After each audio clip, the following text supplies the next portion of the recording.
അസ്സലാമു അലൈക്കും. വല്ലപ്പോഴും നിങ്ങൾ ചുറ്റുമുള്ളതിനെക്കുറിച്ച് അറിയുക, മനസ്സിലാക്കുക. നന്നായി ഉറക്കം വരുന്നവർക്ക് കിടക്കാൻ സ്ഥലമില്ല, പക്ഷേ അവർ തെരുവുകളിൽ സുഖമായിട്ടുറങ്ങുന്നു. എല്ലാം ഉള്ളവന് തീരെ ഉറക്കം കിട്ടുന്നുമില്ല. ദാനം ചെയ്യാൻ ആഗ്രഹിക്കുന്നവന് കയ്യിൽ പണമില്ല, പണമുള്ളവന് ഒരു കരുണയുള്ള ഹൃദയവുമില്ല.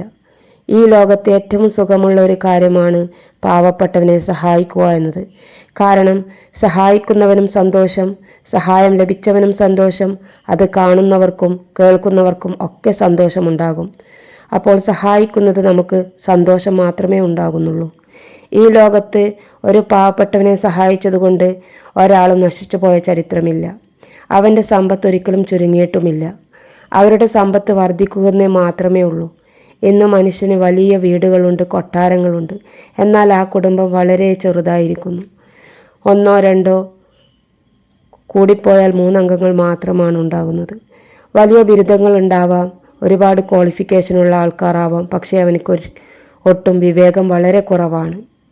നമ്മുടെ ആധുനിക ചികിത്സ വളരെയധികം മുന്നോട്ട് പോയിക്കൊണ്ടിരിക്കുന്നു, പക്ഷേ അതുപോലെ തന്നെ നമ്മുടെ ആരോഗ്യവും വളരെ കുറഞ്ഞുകൊണ്ടിരിക്കുന്നു. മനുഷ്യൻ ചന്ദ്രനിൽ വരെ എത്തി, അതുപോലെ ചൊവ്വയിലേക്ക് പോകാൻ തയ്യാറെടുക്കുന്നു, പക്ഷേ സ്വന്തം അയൽപക്കക്കാരനുമായി യാതൊരു ബന്ധവുമില്ല. വല്ലപ്പോഴും നിങ്ങൾ ചുറ്റുമുള്ളതിനെ അറിയുക, നിങ്ങൾ മനസ്സിലാക്കുക. വലിയ വരുമാനവും സമ്പത്തും ഉണ്ട്, അവിടെ സമാധാനമില്ല. എന്നിട്ടും അവൻ്റെ അഹങ്കാരത്തിനൊട്ടും കുറവുമില്ല. നമ്മൾ മരണപ്പെട്ടാൽ എല്ലാവരും പോകേണ്ടത് ഒരു 6 അടി മണ്ണിലേക്ക് മാത്രം. നമ്മുടെ ഉറക്കം എന്ന് പറയുന്നത് ഒരു മരണം പോലെ തന്നെയാണ്. ഗാഠനിദ്രയിലേക്ക് എത്തിപ്പെട്ടാൽ കടത്തെണ്ണയിൽ ഉറങ്ങുന്നവനും പട്ടുമെത്തയിൽ ഉറങ്ങുന്നവനും തെരുവിൽ ഉറങ്ങുന്നവനും ഒരേപോലെയാണ്. കാരണം അവർ ഉറക്കത്തിൽ ഒന്നും അറിയുന്നില്ല. ഭൂമിയിൽ ആർക്കും മുകളിലല്ല, താഴെയുമല്ല, എല്ലാവരും ഒരേപോലെ. All are equal persons.